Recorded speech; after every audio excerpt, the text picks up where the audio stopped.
innovative farmers are out there trying to build their soil health and work out how they can hang on to that nutrient. And if we can hang on to that nutrient where the plant can get it as it needs it, then we can reduce our nitrogen use. In the future, we can reduce our phosphorus use by mineralising some of that phosphorus that's in the ground as a mineral. But that'll happen through really good soil health and cycling of all those nutrients in the soil. The Biological Farming Roundtable podcast helps farmers explore innovative, low-input, regenerative and profitable farming systems. The Biological Farming Roundtable is sponsored by Nutrisoil, an award-winning biological liquid fertiliser made from a big worm farm. Nutrisoil's purpose is to empower farmers to produce life-enriching food. Today's episode is with cane farmer Michael Waring from Ingham, Queensland.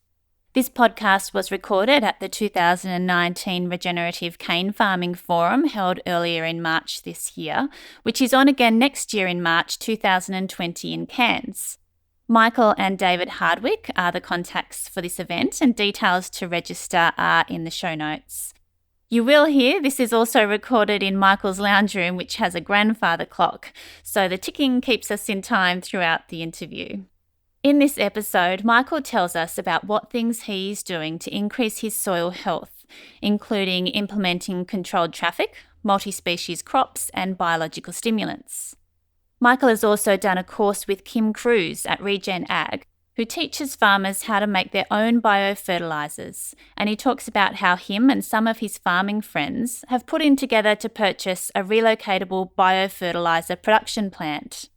We also talk about a great initiative called Catalyst that supports farmers to trial new farming initiatives and the positive steps that cane farmers are taking to minimise runoff from their farms into waterways, and of great public interest, our beloved Great Barrier Reef. This is my conversation with Michael Waring. Hello everyone, today I'm here still in the wet tropics. I'm with Michael Waring, who is a regenerative cane farmer just outside of Ingham. Welcome, Michael. Thank you. Do you want to tell us a bit about your farm? I farm in the Herbert Valley, so we're on a floodplain here in a very wet area. We have three separate farming blocks, I suppose, so as we've expanded over the years. And one of those is in what we call a drier region, and one is in the other two, are in the wetter region. When I say drier and wetter, most places in Australia measure rainfall by the millimetre. We measure it by the metre. The drier block probably only gets on an average of 2 metres a year, where in the wet areas we're probably up in the 2.5 or better metres a year on average. But that can range from 1.5 metres up to 4 metres. You're right. So I'm calling you a regenerative cane farmer because there's lots of different things that you have been doing over the past couple of years to improve your soil health. Do you want to tell us about those? Yeah, the first thing I did was probably implement controlled traffic over 10 years ago now. And with that, we implemented a newer planting system where we use double disc openers to plant with. So we need less tillage to plant that way. And that's been working successfully for us. From that, we've grown to growing cover crops in our fallow periods. So with sugarcane, your land is fallow approximately 1 in every 6 years. And on that fallow ground, we grow cover crops just to produce nitrogen and organic matter for our soils. Until about 5 years ago, I was growing soya beans as a cover crop. In the last 3 years, I've started mixing the species in the cover crops. So 3 years ago, I trialled soybeans, sunflower and sun hemp as a cover crop. I think I fluked it that year. I got an excellent response. I got huge amounts of organic matter, which is great for my soils, lots of root activity in the soil. Since then, haven't had the huge success I had that year, but I've had successful cover crops of mixing different species. And we've been trying many, and quite a lot of them haven't worked. They just can't handle the wet tropics environment. It's too hot and too wet for a lot of plants. So we have to try and select plants that will survive what we call the wet season. So that's the summer and the summer heat and the rain in the tropics. as well as that, we need plants that will grow with each other so that one doesn't dominate the other and you just end up with a single species because it's smothered the rest of them out. So we're still finding our way with that, and we're trialling many different species to see how we go, and we're always trying to get a whole variety of plants in there. So we've been trying brassicas and different types of legumes. I've tried oats, millet, whole range of other plants. We even tried canola. Not successful at all. Canola, I don't know whether it doesn't like our acid soils or whether it doesn't like the heat and water, but it got about 2 inches high, stopped, went yellow and died. So, and it wasn't only mine, a couple of other farmers did that, tried it at the same time. And but we were trying canola for a reason. Canola has a reputation of being a good scavenger for phosphorus and also a very deep-rooted plant. So what we're trying to do is build our topsoil, and we're looking for deep-rooted plants as well as other plants that aren't so deep-rooted. Some of the other things we're trying are things like tillage radish. So it's a huge radish that grows about up to 60 centimetres long and 100 mils or 10 centimetres wide into the soil, breaking up the soil and putting organic matter deep into the ground. When the radish rots, it leaves a cavity there and a whole lot of organic matter for our soil biota to live on and to form to build our organic carbon levels, which is probably one of our main aims, is to build our organic carbon levels. Right, so this happens probably once every 6 years, these multi-species cover crops, because cane is a perennial grass. But that rotates around your property, is that correct? So how often would you be planting around your property this multi-species crop? So the multi-species crop would only be on that particular piece of land once in every 6 years. So I think that averages out about 15% of our area is under a multi-species crop each year. So in my case, we have 330 acres of land for cane production, and approximately 50 acres, depending on weather conditions and a whole lot of other factors, is fallowed and has a multi-species planted on it each year. Another thing you're doing to improve your soil health is you're using biofertilizers. Tell us about those. Yeah, I 3 or 4 years ago, I did a course with RegenAG, which is run by a gentleman called Kym Kruse. Kym teaches the methods to produce biofertilizers or biostimulants yourself, because they're not actually fertilizers. They're known as biofertilizers, but they're not actually fertilizers. They're stimulants to bacteria and microbes and fungi to get your soil stimulated to produce some of those nutrients for your plant. I've learnt some of that.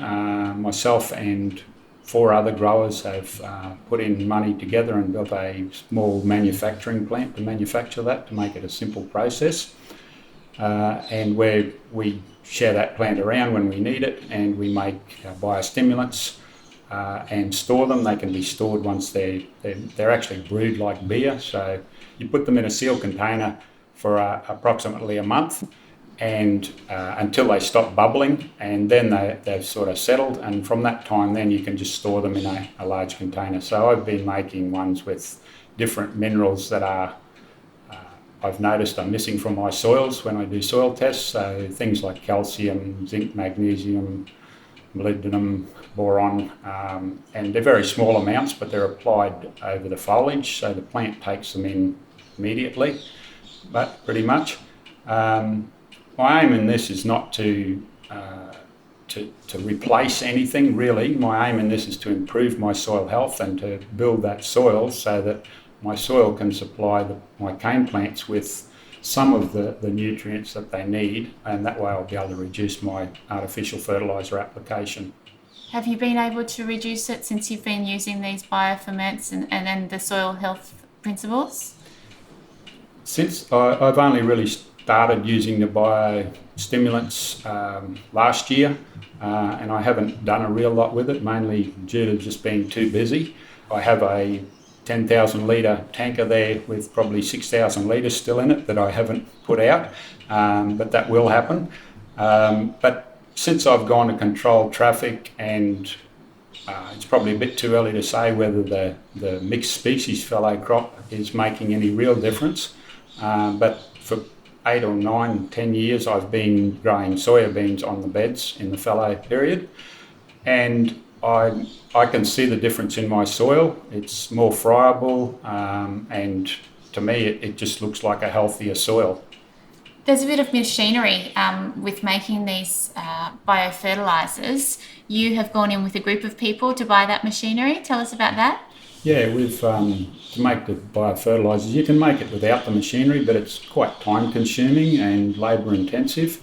So 5 farmers, including myself, have gone and bought a few bits of machinery that make this easier. So really it's quite simple. We've got a emulsifying pump that pumps the liquid around, and it puts it through a vibrating screen which takes any of the larger pieces out of it. And I think it's quite a small screen, I can't remember the number, to take the big pieces out of it, because you don't want any big pieces in it when you store it, because you don't want them to continue to ferment. So that's taken out of it. The other part of that machine is a plastic conical tank, and the pump is used again to circulate the ingredients in that tank, and with that we make our own potassium humate. All these products, once we have this equipment, you can do it without, but it makes it a lot quicker and easier. That way I'm more inclined to do it, I know that. When it's hard work and it takes too much time, I just don't get the time to do it, so it's made it easier to do that. The 5 of us bought it together. It cost us about $16,000, and then we built a steel frame and mounted all the equipment up and plumbed it all up so that you can just turn valves from one system to the other and backwards and forwards and all that sort of thing. It's got a variable speed pump on the emulsifying pump, so that we can, you can pump something slowly or you can pump it really fast if you need to agitate it. And that mixes the products that we make, and then we pump that from there into a 1,000 litre shuttle and store it to brew it, or then we'll pump it from a 1,000 litre shuttle once it's brewed through the filter to make sure there's no more big pieces in it, and back into a storage tank ready for use when we do it. And we try and do that during what we call the wet season, or the slack season in the sugarcane industry. So when it's pouring down rain, that's something we can do and make it and store it and have it ready to go when we're in a busy time and get it out. The cost of the machinery, we did all the frame, and one of the bloke's sons is an electrician, so we got the electrical wiring and we did the plumbing and that sort of thing ourselves. But the machinery cost us around the $16,000, so between 5 of us it wasn't a great investment, but it's on a frame that we can just pick up with a forklift and drop it onto a back of a ute. So when I want to make something, I go to wherever it is, they drop it on the back of my ute, I bring it home, put it on the ground, and off we go. And then when the next bloke wants it, he comes and grabs it and off it goes. So it works really well like that. Yeah, right. Now, as well as a cane farmer, you wear 2 hats. You're also coordinating a project called Catalyst in the terrain. Do you want to tell us about that? Yeah, that's correct. I have a part-time job working for Terrain, the Wet Tropics NRM group. And in our region, we're partners in a project called Catalyst that runs between Serena in the south, or just south of Mackay, up to the Daintree. And the project supports innovative cane farmers. So cane farmers that are doing really quite often out there things, and things that are probably considered by the general farming population as never going to work, or why are you doing that, and that sort of thing. So we provide this environment where we support those growers with agronomic advice to help them lay out a trial to prove if their theories are correct or not, and so that at the end of the day they can go away and say, well, that worked or that didn't work, and I can carry on from there and improve it or forget about it or move on with the idea. What are some of the things that have worked? Some of the things that in Project Catalyst that have worked are the subsurface application of mill byproducts. So 2 products. One is a fly ash, which is the ash out of the chimney, and mill mud, which is the mud and basically all the dirt and stuff that's left over after cane production, so after sugar production, where the sugar is extracted from the juice and that's filtered off, and you get what's called mill mud or filter mud. It's a high nutrient source, so it has high nitrogen, phosphorus and calcium mainly. So it's a good fertiliser. I think it's been undervalued in the past, and it's been dumped at fairly high rates in a small area close to the mill because of freight charges. And because of freight charges, it's a bit too expensive to use further out from the mill. So rates of around 200 tonne a hectare are used close to the mill, but out further we're getting down to 50 tonne a hectare. And to make the most use of that and to retain those nutrients in the plant zone, we're actually we've done quite a bit of work now, where the mill byproduct is put into a furrow below where the cane's going to be planted. So using GPS, we build a furrow, pour the product into that at somewhere between 50 and 100 tonnes per hectare. We're trialling different rates. Then that's covered up, and then the sugar cane is planted over the top of it. This has showed significant values in reducing nutrient losses, so it's staying in the ground and the plant's being able to get it.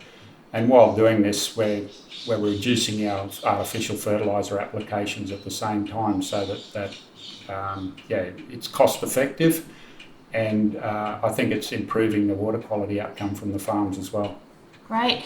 So let's talk now about the restrictions that are being enforced to protect the reef. What are they and how do you feel about it? Some of the restrictions, we're being restricted on how much nitrogen and phosphorus we can use on our farms, and that's under a management program that's based on your soil sample. I use soil samples and most farmers use soil samples to calculate how much nutrient they apply, so nitrogen, phosphorus, potassium, sulphate. So it's not a real issue to me that is regulated. What concerns me the most is that soil samples can be, we've proven that sometimes you can get many results from the same soil, and with it in regulation, if it can be very close, it's a sharp line where it cuts off, so where you can use it and you can't, especially with phosphorus. And most growers believe, and I believe, that you need to use some phosphorus when you plant. At the moment, even if your soil sample says you don't need any phosphorus, you're allowed to use 10 kilos.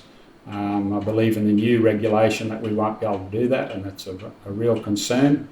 My other concerns with it are that we're regulated on the amount of nitrogen we're allowed to use, and I don't mind that at the rates that we're at the moment, but my real concerns are that once this legislation is in place, that the minister of the time can just decide with no science that needs to be reduced. I'm very concerned that, that'll be right for now, but in a few years' time before the next election, that he'll decide that needs to be reduced to save the reef, and that he'll just do that with a click of his fingers, and we'll lose yield and productivity.